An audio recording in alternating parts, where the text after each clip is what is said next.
Mr. Shaw, Mr. Samuda, Miss Grange, Mrs. Williams, Mrs. Malaufort, Dr. Tufton, Mr. McKenzie, Mr. Chuck, Mr. Vaz, Mr. Warmington, Mr. Charles, Mr. Green, Mr. Morgan, Mr. Hutchinson, Mr. Terry Long, Miss Smith,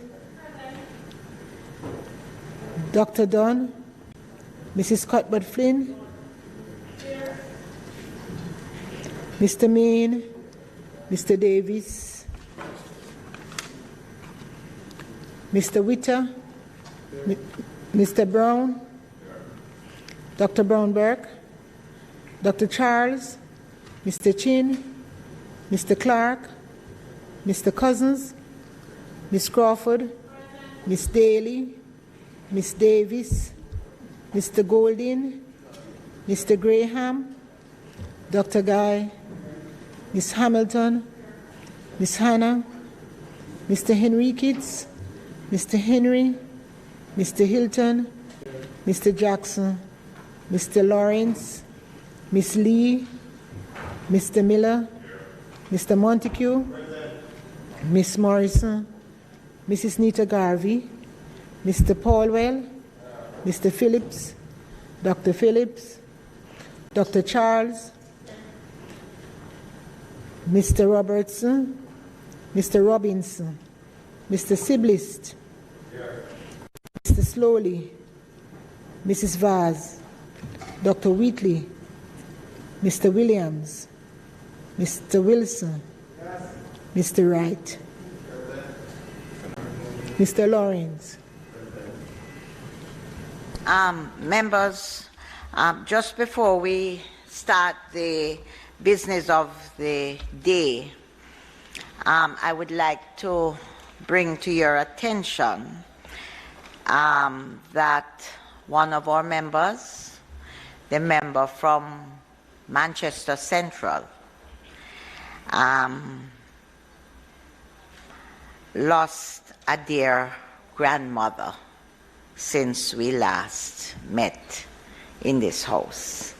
And therefore, I would like to extend to her and her family, our heartfelt sympathies.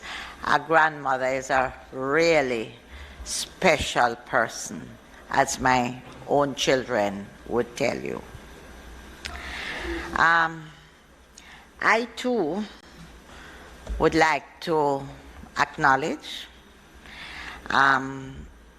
all the very kind sentiments through calls and written expressions on the loss of my own mother since we last met. She passed very peacefully with all her children, grandchildren, and nieces by her bed.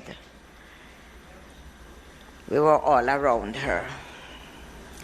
She was indeed a very precious person to us. And she taught us many life lessons. And I think the last one she taught us was on Friday the 27th. And I think that it was that we all need to learn to accept and exit gracefully when the race is over.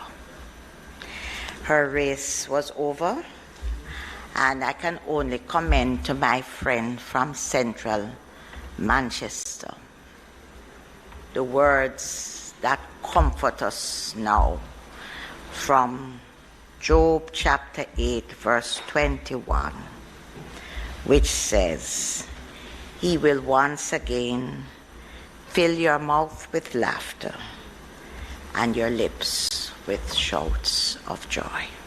I thank you all very much.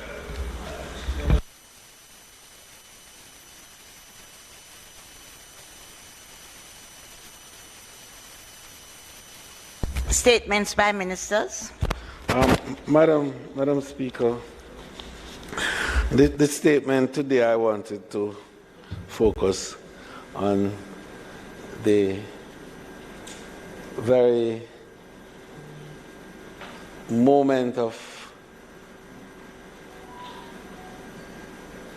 deep reflection on your part, Madam Speaker. And I was hoping, in fact, that we could have used the moment to not just reflect with you on the life and worth and work of your great mother, Mrs. Gloria Vieira, who passed on the 27th, Friday the 27th, but also to give you the sense of comfort from this chamber as our leader of this great parliament, and to offer you the level of comfort in the certain knowledge that your mother was such an outstanding person who contributed so much to the development of Trelawney, her parish of great love,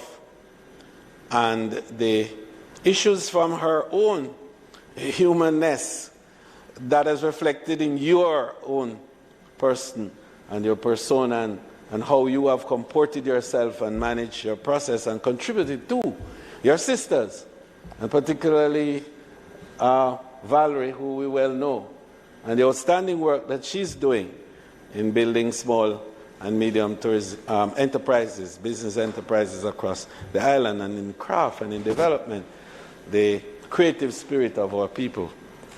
But her siblings overall, and indeed the family, and how powerful a family they have been in Trelawney, the numerous charitable organizations that she's well known and connected with in Trelawney, her philanthropy, her generosity of spirit. Indeed, as a mother and a matriarch of the family, she's contributed and done so much in building and molding the character and the lives of our children who have done so well in Jamaica and the wider community. So we wanted all in this chamber to commiserate with you. But we also wanted to encourage in your process of grieving, to not grieve without hope, to not grieve as those who have no hope, but to grieve with a certain knowledge that you will see her again, because her life on earth has been one that will shine for her in another place. And our Judeo-Christian tradition makes us feel comforted by life afterwards, because that's what's the essence of our faith, that we will see her again. In the process, I'd like also to offer a similar word of comfort to our sister Rhoda Moy Crawford, who lost her grandmother. And I know how powerful and wonderful grandmothers are. And I know that Grandma played a key role in your development and your life. And she really had the great honor of seeing you come to this parliament and represent the people of Central Manchester. And I think that was of great truth. So I would like to ask that the clerk of this house would pen in her usual way the kind sentiments of this house in relation to the passing of these two wonderful ladies to their respective families. May it please you, Madam Speaker.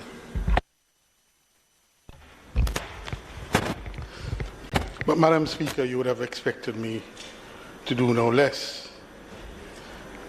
I want to join in the words of the House leader, leader of government business, in paying condolences to you, Madam Speaker, on the loss of your mother.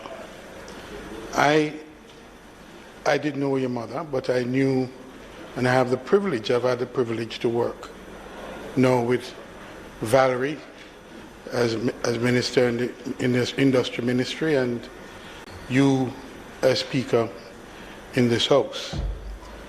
And if these are two shining examples, then your mother certainly would have done her part in nation building. And so, Madam Speaker, I just want to say to you a word of encouragement and to say these are the moments when your faith is what you have to lean on. And I know you're a woman of faith, great faith, and I pray that these next couple of weeks and months you'll be comforted in cushioning the loss. It's not easy, even when you're prepared for it. It never is. And so, Madam Speaker, we wish you well and God's blessings. I'd like to join as well in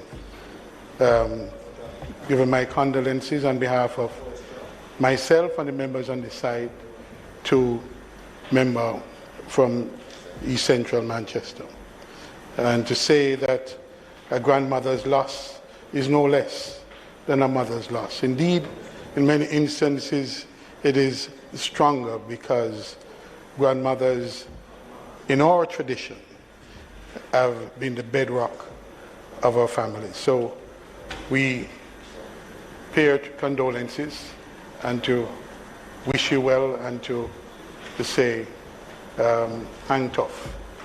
Our prayers are with you. Madam Speaker, with these words, I ask as the House Leader has done, that the appropriate thing be done, the usual thing be done in sending our condolences and our tributes. Thank you.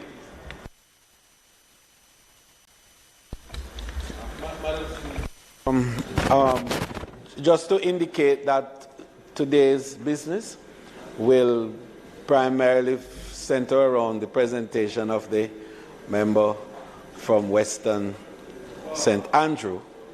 And I'd just like to indicate that the debate will in fact close on the 8th of June, and that the members who have not yet spoken but are rostered to speak will all be accommodated in the sitting tomorrow, the sitting next Tuesday and Wednesday.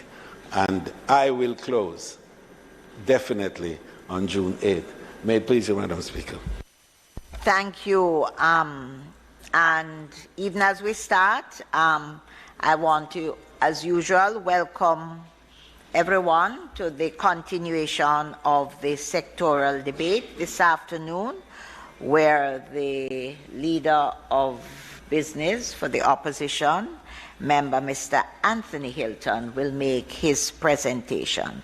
I want to extend a special welcome to those who are joining us online via YouTube, on PBC TV, and those who are in the gallery with us this afternoon to support him. And I know, I am assured, we will have an interesting presentation. Statements by ministers, announcements,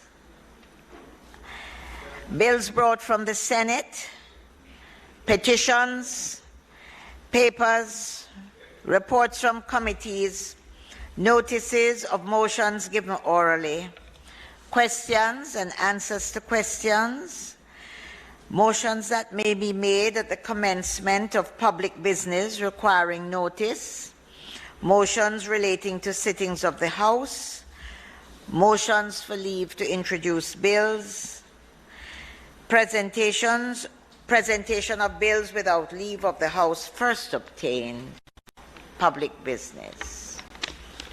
Madam Speaker, as indicated earlier, the item on public business is the continuation, and I beg to move that the sectoral debate, which was adjourned last sitting of the House, be continued today, and the Speaker will be the Member of Parliament for St. Andrew Weston, Mr. George Hilton. I now invite the member, MP from St. Andrew Weston, to speak.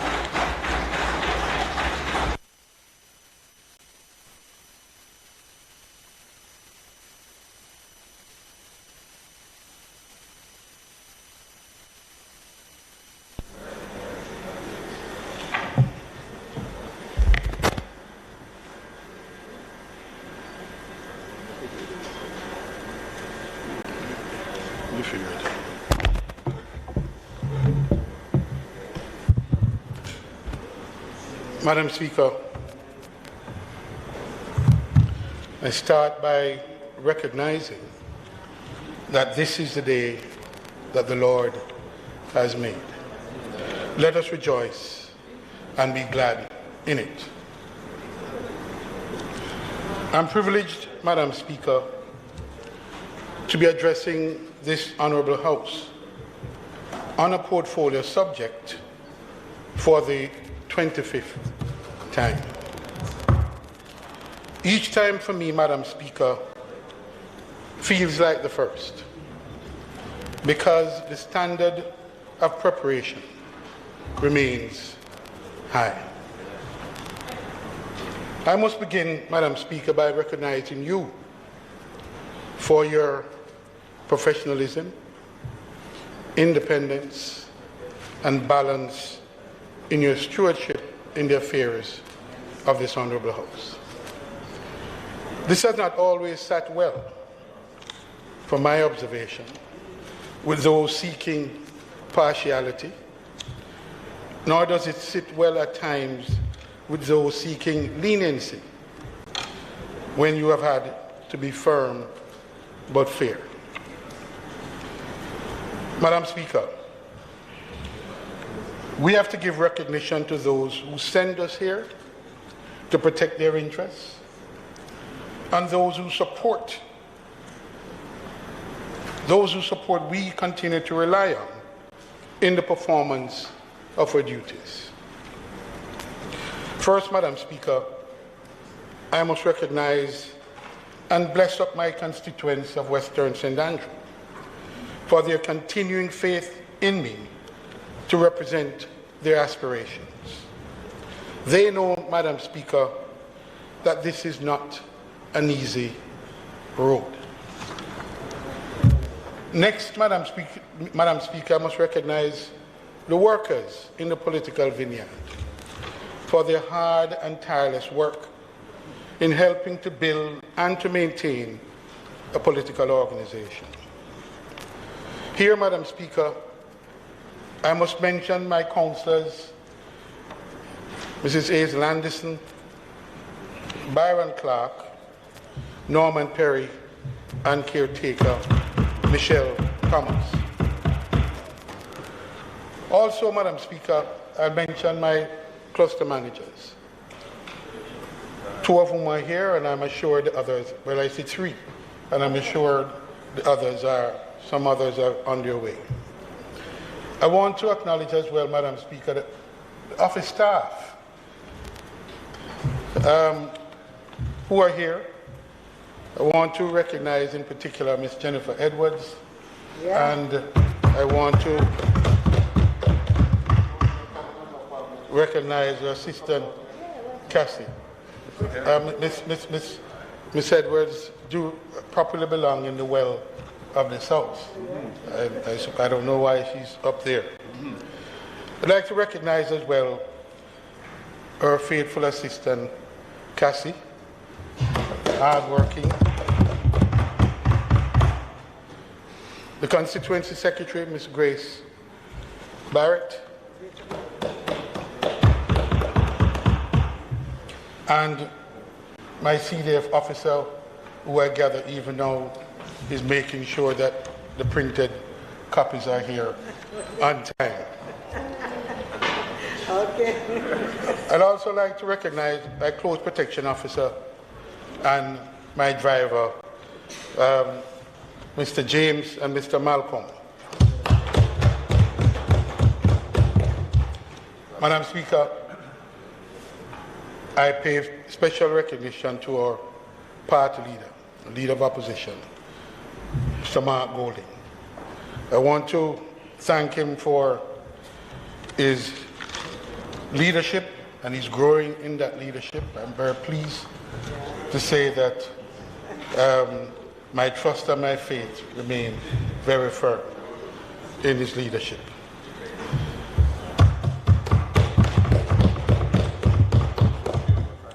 I want to thank him for his foresight, and I'll say a bit more about that, Madam Speaker, in my presentation. I also want to acknowledge my colleagues on both sides of the House, who, apart from the occasional bantering, I think there has become, and there is, I believe, a camaraderie that is recognizable as we go about the business of this House. And so I want to commend.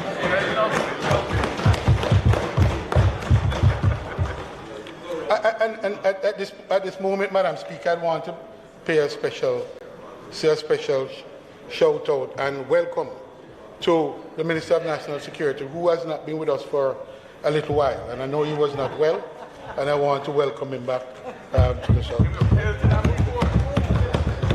Looking well rested.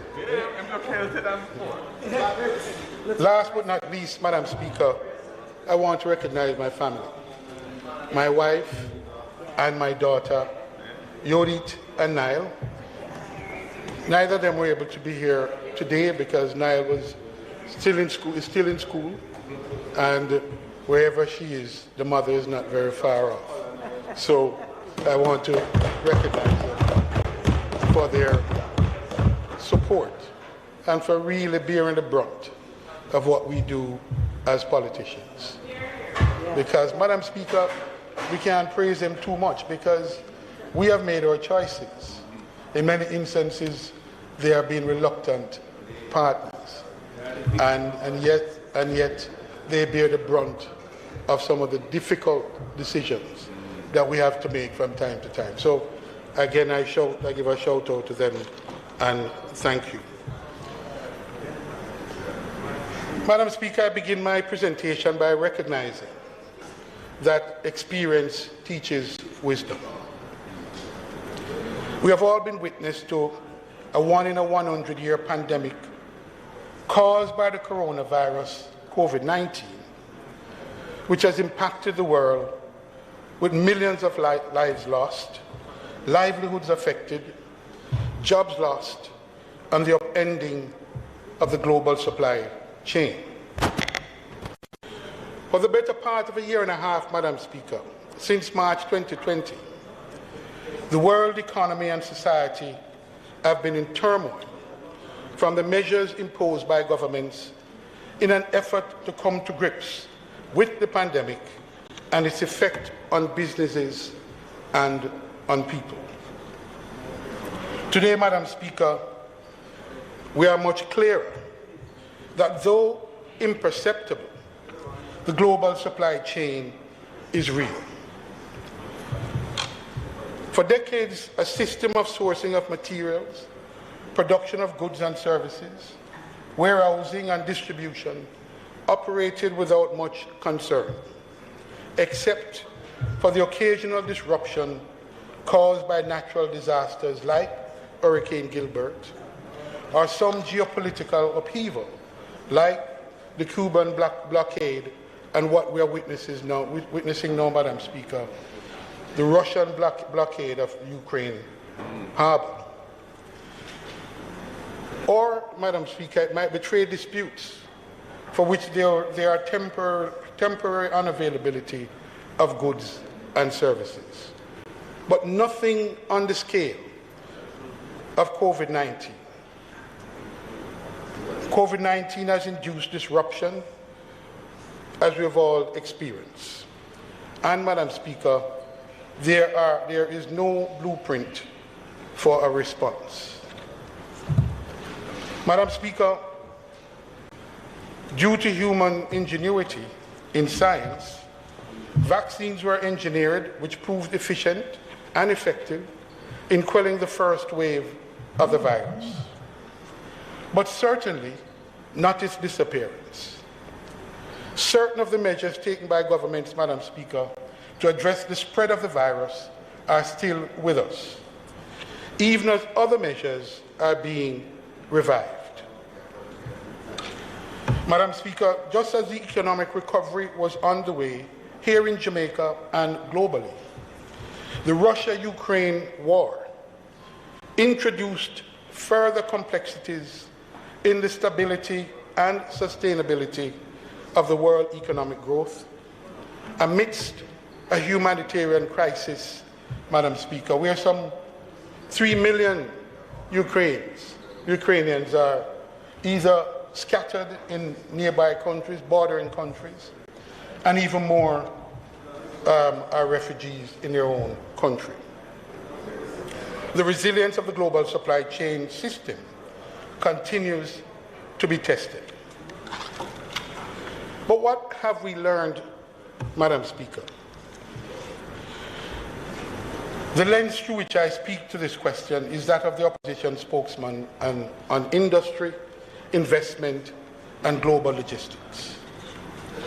The opposition's viewpoint, Madam Speaker, is very much influenced by its understanding that global supply and value chains are central to the efficient and productive operation of the world economy, and indeed our own economy. And further, that our businesses can gain a competitive advantage through their investment in and implementation of modern systems and methods of supply chain management. Equally, Madam Speaker, the opposition is very clear that a sustained economic recovery must rest on the building of an agile, resilient, and sustainable supply chain, both globally and locally. Hence, Madam Speaker, its naming of a portfolio that continues to give focused attention on global logistics and the supply chain after the 2020 elections. Indeed, Madam Speaker, the opposition, in giving the government its advice in dealing with the pandemic, identified the logistics and supply chain issues as key to the successful administration of the vaccine program to a population in which the level of vaccine hesitancy was already very high. Yet, Madam Speaker, it is clear that among the problems encountered in the rollout and administration of the vaccine program were the unavailability of vaccines, the logistics surrounding their transportation, and the storage and timely administration of the amounts of vaccines with which we were eventually gifted or acquired. As a result, a significant amount of vaccine was eventually dumped. Additionally, Madam Speaker, the scenes of chaos at several of the vaccine sites bear testimony to the absence of proper logistics planning, which itself contributed to the low level of vaccination currently among the population. Madam Speaker, the just concluded budget debate revealed a strategy by the administration which leaves much doubt as to whether the main challenges to sustain economic growth in this period of volatility, complexity, uncertainty, and ambiguity is fully grasped by the government. The opposition, in its contributions to the budget debate, argued for flexibility in the approach to the allocation of the available financial resources. Specifically, we argued that in light of the elevated prices of basic goods and services due to the supply chain disruptions and the resulting increase in inflation globally, that some $40 billion be reallocated from the budgeted sums to cushion the effects of the shocks on the most vulnerable in the society. And that includes, Madam Speaker, the MSME businesses.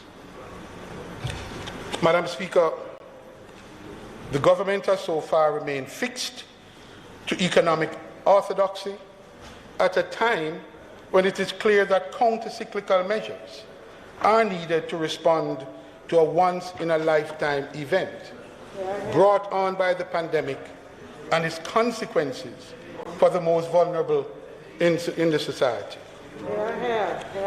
Perhaps the most controversial of these actions, Madam Speaker, is the decision of the Bank of Jamaica to increase its policy interest rate ahead of or in tandem with other central banks globally in what it articulates as its strategy for tamping down imported inflation. Madam Speaker, the opposition and other key stakeholders in the private sector have expressed the view that this orthodox method of fighting supply chain-induced inflation is not likely to achieve its intended result in the short to medium term, but will in fact increase pressure on the vulnerable businesses and individuals. The government, Madam Speaker, nevertheless persists in this questionable policy strategy for fighting supply chain-driven inflation while seeking to grow the economy. Madam Speaker, the concerns of the opposition are further heightened by the recent presentation of my friend, the Minister of State in the Portfolio Ministry, to this Honourable House. Listening to the Minister's presentation, Madam Speaker, one would have thought that the pandemic and the Russia-Ukraine war, as well as climate change, are not real, but a mere hoax. Nowhere in the Minister's presentation was there even a hint of any of the headwinds now buffeting the sectors for which he has joint responsibility. Wow. Instead, Madam Speaker, we were treated to a catalogue of carefully selected highlights of the successes of the Portfolio Ministry and its several agencies. Many of the achievements are commendable. And without being invidious, Madam Speaker, I would like, and I do single out for commendation, the sustained effort in finally implementing the Madrid Protocol. Madam Speaker, this has been a long journey. It has been at least a 30-year trek. And many of us on this side, have done some heavy lifting in the process, but the ministry is to be commended. This has been, and Madam Speaker, I dare say that I'm confident that the benefits of the protocol make and will make the effort well worth it.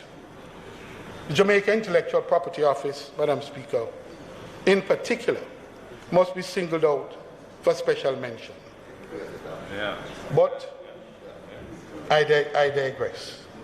The creation of our government. Madam Speaker, although the portfolio includes commerce in the assignment, nowhere was there any discussion of the strained supply chains or even an indication that any specific solution or set of solutions to the elevated prices of consumer goods and services was being considered by the business ministry, except, of course, the mentioned successful action by the Consumer Affairs Commission in bringing to book some errant businesses for violation of the consumer protection laws.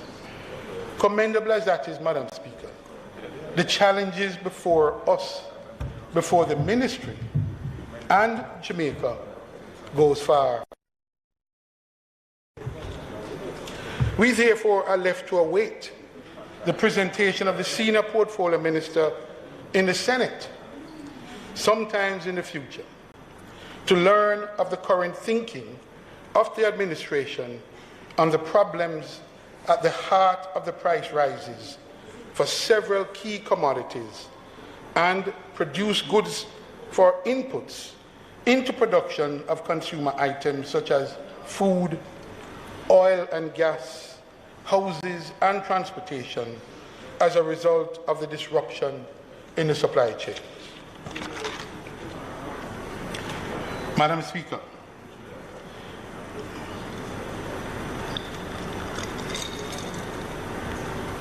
the only indication by the government that it appreciates the ripple effect of the supply chain disruption across industries and portfolios is the proposal of the Minister of Tourism in his opening presentation in this section of the debate.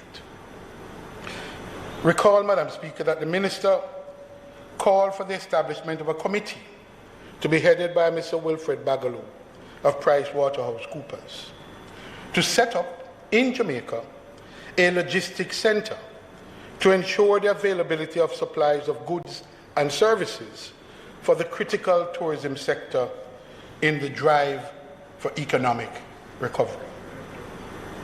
The suggestion, Madam Speaker, clearly recognizes the nature of the challenges facing the recovery of the sector and the wider economy in the aftermath of the pandemic and seeks to do something about it. The opposition is equally clear that an effective response will not and cannot come from increased interest rates on the mounting debts already owed by the small and medium-sized hotels and linked businesses already heavily impacted by the long shutdown of the sector. A solution is clearly needed for these small and medium-sized hotels. I repeat, Madam Speaker. Madam Speaker, a solution is clearly needed for the small and medium-sized hotels, and it's urgent. Madam Speaker, even as the opposition welcomes the acknowledgement by the Minister of the source of a key challenge to building back better, i.e.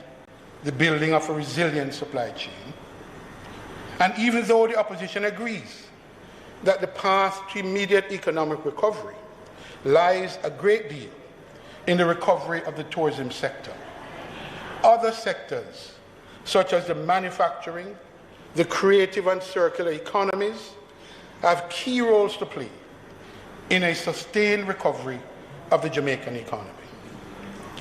Among the lessons learned from the pandemic, Madam Speaker, is the risk we face when there is an over-reliance on any one sector.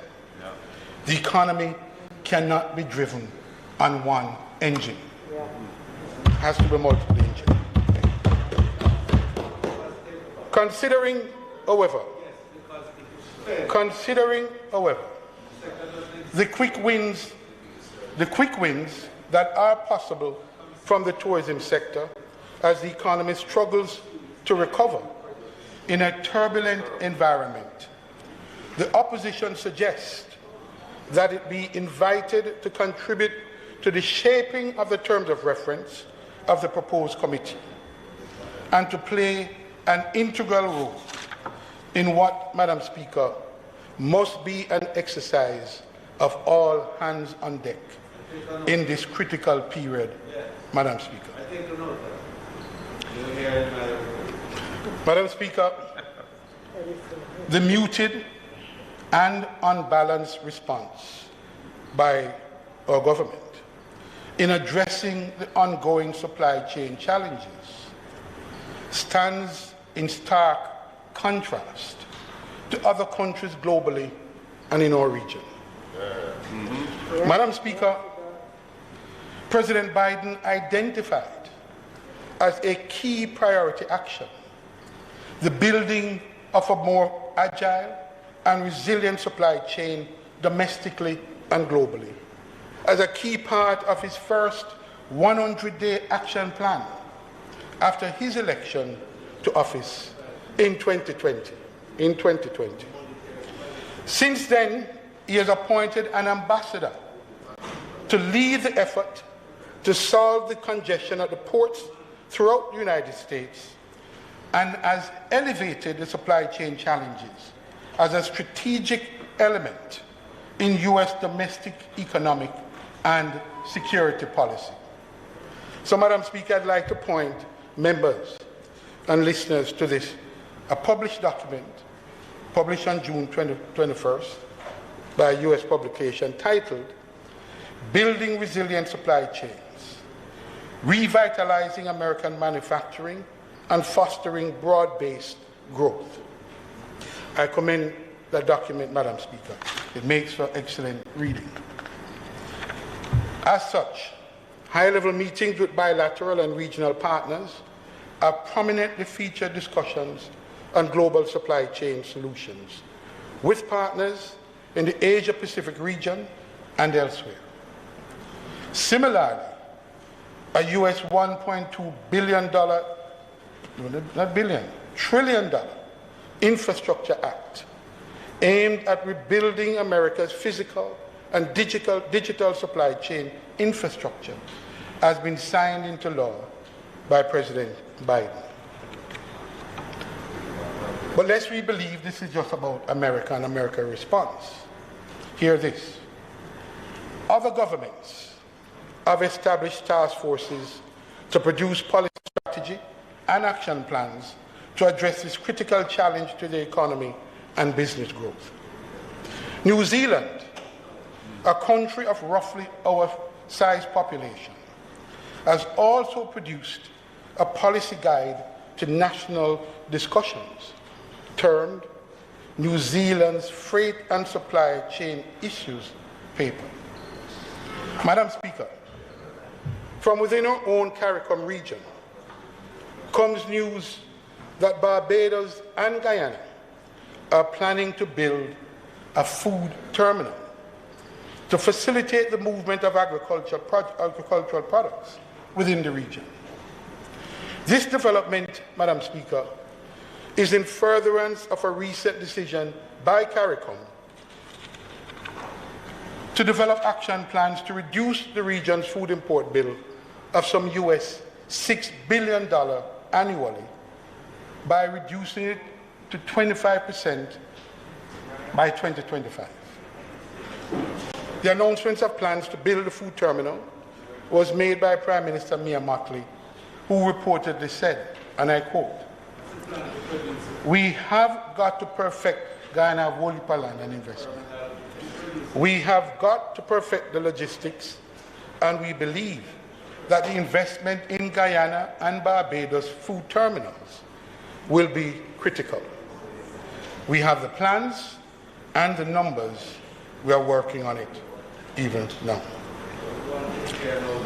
Madam Speaker, these governments clearly recognize that the fundamental need in the freight and supply chain markets cannot be accomplished by the market on its own. Coordinated government action is needed.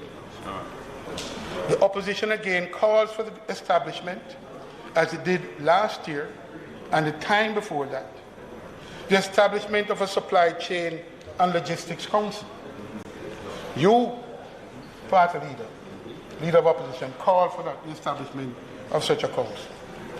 The council would bring together, Madam Speaker, key institutions in both the public and private sectors to share critical high-level data, and this notwithstanding the commercial sensitivity, by breaking down tribal knowledge stored in silos in companies and agencies. The value add of this proposed council, Madam Speaker, is to assist in guiding policy strategy and action plans beneficial to building capacity in this critical supply chain and logistics sector. Madam Speaker, the opposition has not been shy in putting forward its recommendations. Regarding the disrupted supply chain, the following solutions are being put forward. We must review and redesign the supply chains, and this must be considered by our firms and businesses to ensure resilience and sustainability of their organizations and their operational supply chain. Madam Speaker, other countries in Europe and elsewhere, Germany in particular, are contemplating specific laws, specific legislation requiring and placing an obligation on businesses in the supply chain to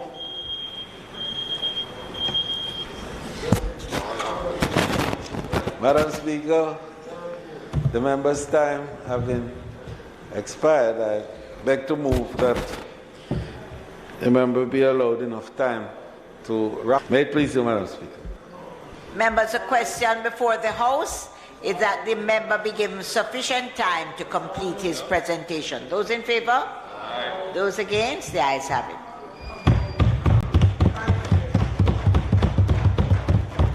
I thank my colleagues for their graciousness, including the Minister of Local Government. Madam Speaker, I was making the point that in Germany there is specific legislation requiring and obligating firms that are involved in the supply chain sector to do their due diligence on second and third tier and fourth tier companies. The reason being, Madam Speaker, is that the problem is not with those with whom they contract. The problem very often is with those companies that are suppliers of those with whom they contract, and that there's a certain lack of transparency in their operation.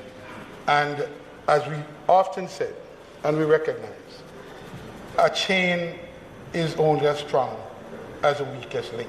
Right. And so the idea is to place an obligation for there to be due diligence beyond the contracted companies and down into the supply chain. Madam Speaker, we are not there yet, and if we ever get there, but it's a word to our companies that they have to pay attention to their suppliers, those who supply them in the chain. Also, Madam Speaker, the just-in-time strategy currently used by businesses to optimize costs must be reformed to a just-in-case strategy that shifts focus from cost minimization to value creation, thus capturing the complexity, the volatility, and uncertainty of the competitive environment in which modern supply chains operate. Equally important, Madam Speaker, is the need for end-to-end visibility in the supply chain. This, Madam Speaker, is achievable with existing technology, with data, processes, and communications to create a dynamic supply chain solution. This, Madam Speaker, when combined with data analytics and investment in appropriate technology, creates the ability to plan and to make decisions in real time in a fast-paced economy. Importantly, Madam Speaker, this recommendation, the opposition recommend that attention be paid to climate change, and that a requirement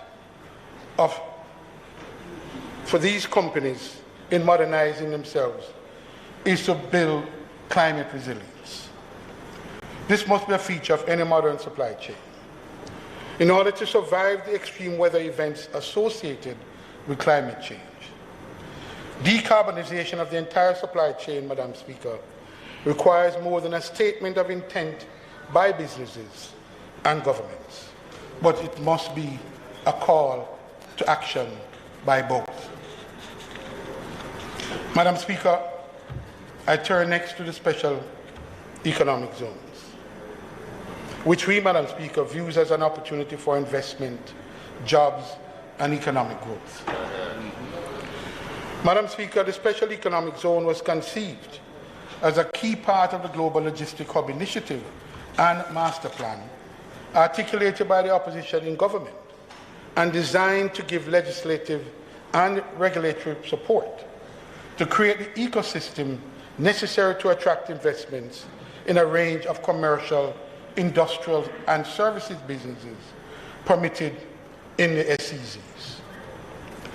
Madam Speaker, to date there are over 160 SEZs, mostly of the single entity type, engaged in a variety of business activities, mainly in the BPO, the business process outsourcing sector, which accounts for thousands of jobs, some with career appointments. The BPO sector, Madam Speaker, contributes its contribution to the economic growth during the pandemic was and remain significant. But Madam Speaker, 2 multi-user SEZs have been announced by the government as being pre-approved by the Jamaica Special Economic Zone, JAZIZA, as planned SEZs, namely the Seaview Eco-Industrial and Logistic Park and the Cayman Special Economic Zone. These to be located respectively in the Seaview Gardens, Riverton area of my constituency, and in East Central St. Catherine, respectively. Madam Speaker, the World Free Zone Conference 2022, to be held in Montego Bay from June 13th to 17th, is testimony to the appeal Jamaica continues to have with the rest of the world as a potential major player in global logistics. This is especially so after the pandemic, Madam Speaker, because there has been a noticeable shift occurring in the global trade and the supply and value chains.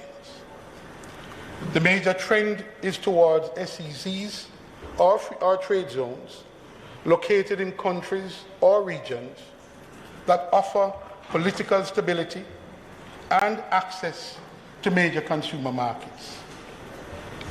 This development, Madam Speaker, is being referred to as nearshoring or friend shoring.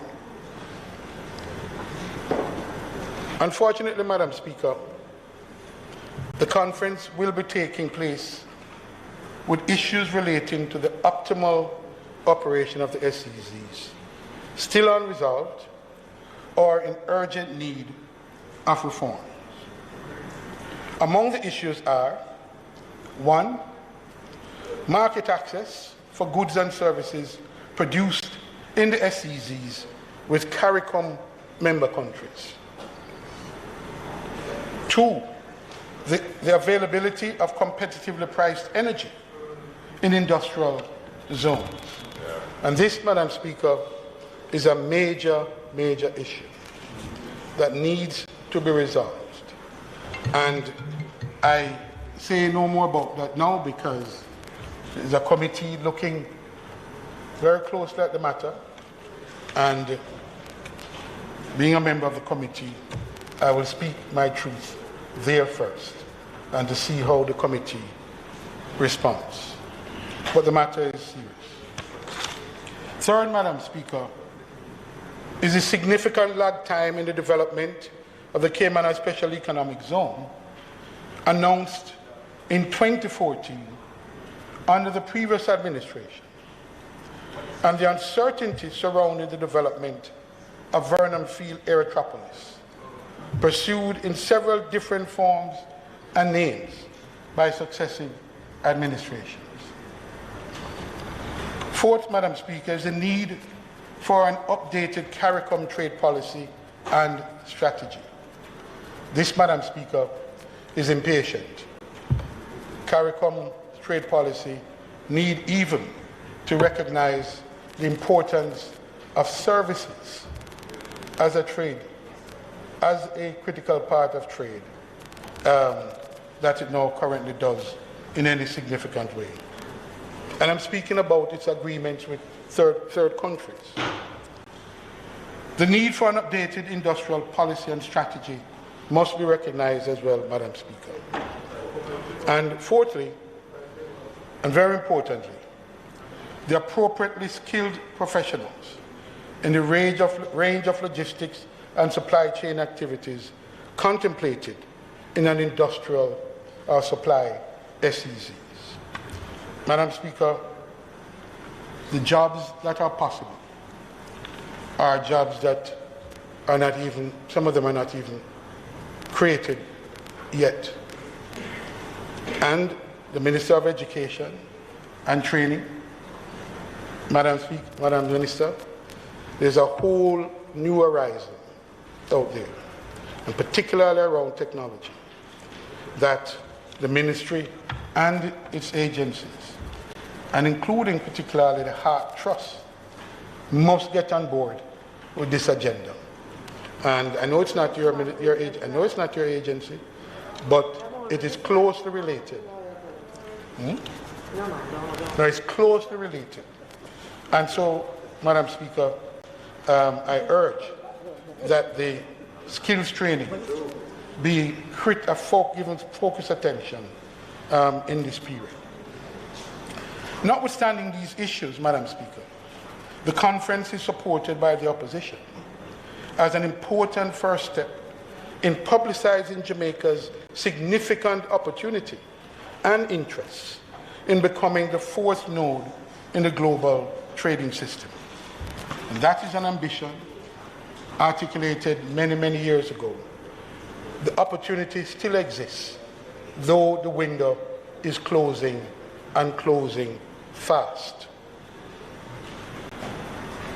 So in conclusion, Madam Speaker, opposition has demonstrated its awareness of the gaps in Jamaica's supply chain capabilities and the risks associated with these gaps. Specifically, the opposition has been consistent in demonstrating insight and courage in commissioning the World Bank-financed Global Logistic Hub Initiative and Master Plan, and consistency in calling for its implementation. Madam Speaker, I dare say that had this been responded to in a timely manner, Jamaica would today be way ahead of its competitors regionally and positioned to compete extra-regionally. But instead, Madam Speaker, we're still at first base, trying to get off first base and to round the corner. Madam Speaker, we're then forced to ask, is this a case of Nero fiddling while Rome burns? I repeat, is this a case of Nero fiddling while Rome burns? Still, Madam Speaker, it's better late than never that the government has finally announced an intention to develop the Cayman Special Economic Zone, which has been in gestation for over 10 years. In this period, that's a lifetime. The opposition, Madam Speaker, calls for a similar resolve by the government to advance plans to build the Vernon Field Aerotropolis, announced even earlier than the Global Logistic Hub Initiative, under successive administrations. One stumbling block in the way of the Vernon Field project, Madam Speaker, and in its implementation, is the existence of an exclusivity clause in the divestment agreement of the Norman Manley International Airport. And this clause, Madam Speaker, restricts development of Vernon Field to a cargo-only airport well into the foreseeable future. Madam Speaker, since the bulk of air freight transported globally is carried in the belly or in the hold of passenger aircraft for cost efficiency reasons, the restrictive clause should be amended to allow for long-haul passenger carriers to fly direct from regions like Asia Pacific or the Middle East and Africa with both passenger and cargo. The Minister of Tourism agrees with this, as you should, because it makes sense for tourism. Madam Speaker, this would diversify and extend Jamaica's global footprint and positively impact our trading opportunities in tourism, export manufacturing, and agricultural trade with the fast-growing regions of the world.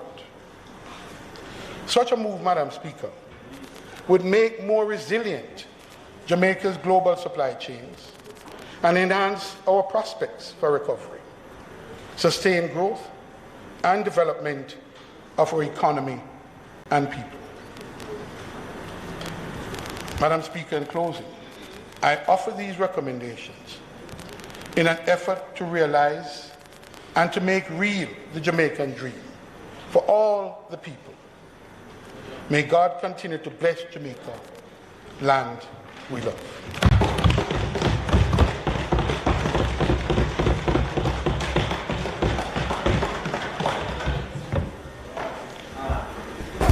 Madam Speaker, I think we would like to thank the member and in fact to commend him on a very well-researched and eloquently presented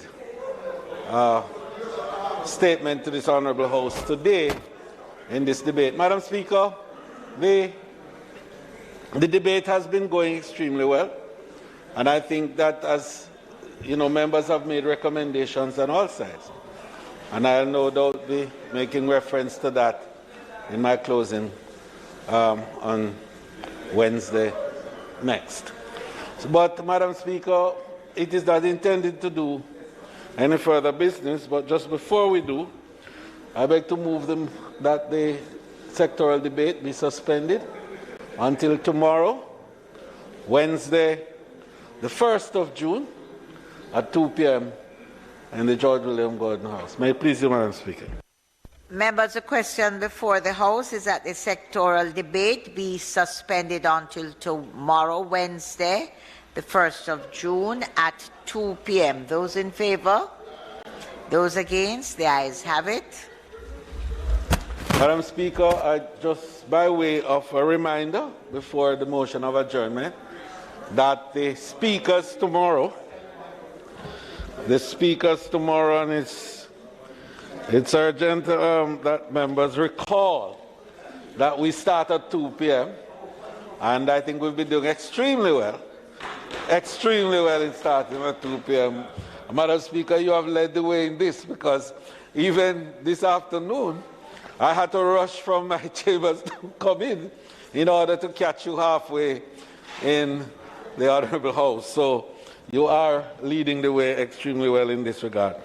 So the speakers tomorrow will be the Minister of National Security, Dr. the Honourable Horace Chang, and Deputy Prime Minister, as well as the spokesman on education, opposition spokesman on education, Dr. Angela Brown-Burke, and Ms. Denise Daly, the Member of Parliament for a section of St. Catherine. So, Madam Speaker, it is not intended to do any further business today. I invite you to adjourn the House until tomorrow, Wednesday, June 1, at 2 p.m. Members, the question before the House is that the House do adjourn until tomorrow, 1st of June at 2 p.m. sharp. Those in favor? Those against? The ayes have it. This honorable House is now adjourned.